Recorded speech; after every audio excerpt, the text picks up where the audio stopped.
Après s'être rassemblés une première fois hier dans le centre de Tel Aviv, ils sont des dizaines de milliers à s'être retrouvés aujourd'hui devant les ambassades américaines et françaises du centre-ville. Les demandeurs d'asile soudanais et érythréens continuent leurs protestations et entament leur deuxième jour de grève.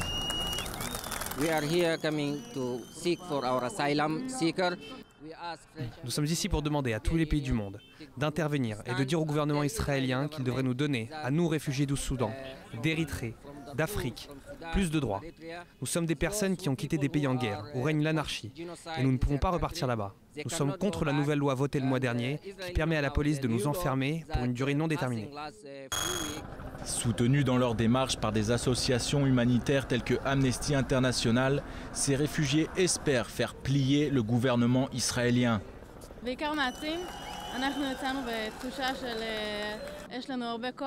C'est en quelque sorte une démonstration de force que nous faisons et nous espérons que cela aura une influence au niveau politique. Nous le saurons dans les prochains jours. En tout cas, pour ces réfugiés, il n'y a plus de marche arrière possible. À l'image de cette passante, les Israéliens comprennent la situation de ces hommes et de ces femmes, mais n'en oublient pas pour autant les habitants des quartiers pauvres du sud de Tel Aviv, là où résident la plupart des réfugiés à l'heure actuelle.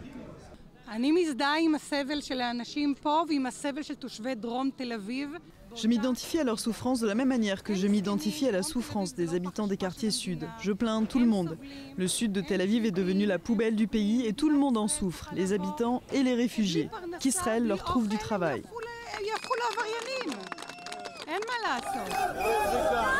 Pour ce député d'extrême droite, venu mettre le feu aux poudres, le problème est tout autre.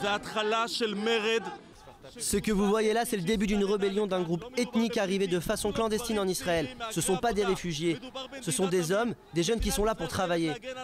L'État d'Israël doit s'en défendre. Si les États-Unis ont tellement pitié d'eux, alors qu'ils les prennent chez eux. Mais ici, c'est le pays des Juifs.